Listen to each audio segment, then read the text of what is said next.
The suspected shooter at a Florida high school is accused of using an AR-15 rifle, killing 17 people and injuring many others.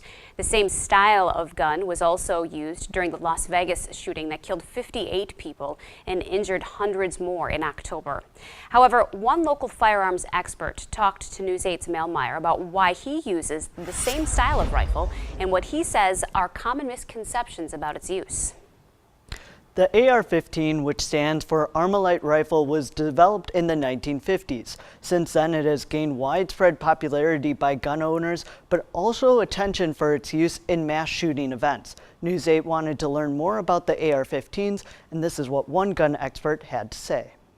Meet Dennis Fader. I'm a professor, and I'm also a firearms instructor. Commonly referred to as Professor Gun, Fader teaches a variety of firearm courses. The classes I run, the primary focus at all times is safety. As he shows off his collection, That action's open. You can see inside the gun. he's careful to point out proper firearm etiquette, Firearms, if mishandled, can be dangerous, like any other object. which is why he's showing us what he uses his collection for. This firearm is an AR-15. He says there's a lot of misinformation out there about this type of gun. Like that. People think that stands for assault rifle.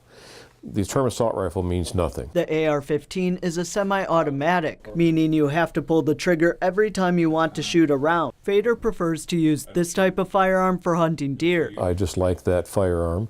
I like the system. I'm very familiar with it, and I'm very accurate with it. He admits that many people, when they first see it, perceive it a certain way. Which one looks more threatening? But all of these guns have the same mechanisms, shooting off one round at a time. They just look different. People don't have that visceral reaction typically because it just looks like what they are used to seeing with rifles. Take away some of the parts, and the main difference is the capacity. This magazine holds 30 rounds.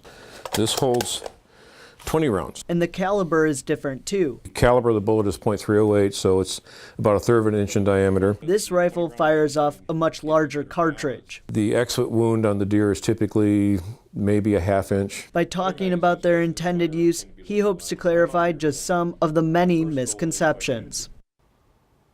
Part of the conversations that have been happening since the Florida shooting have involved concealed carry. Fader says it's important to remind people that part of the concealed carry laws include restricted areas, meaning even with a permit, you're not legally allowed to bring in a firearm into a place with signs restricting guns. All right, thank you, Mel. In the state of Wisconsin, people are allowed to have fully automatic or machine guns. However, the permitting process can take up to 6 months and involves multiple special applications.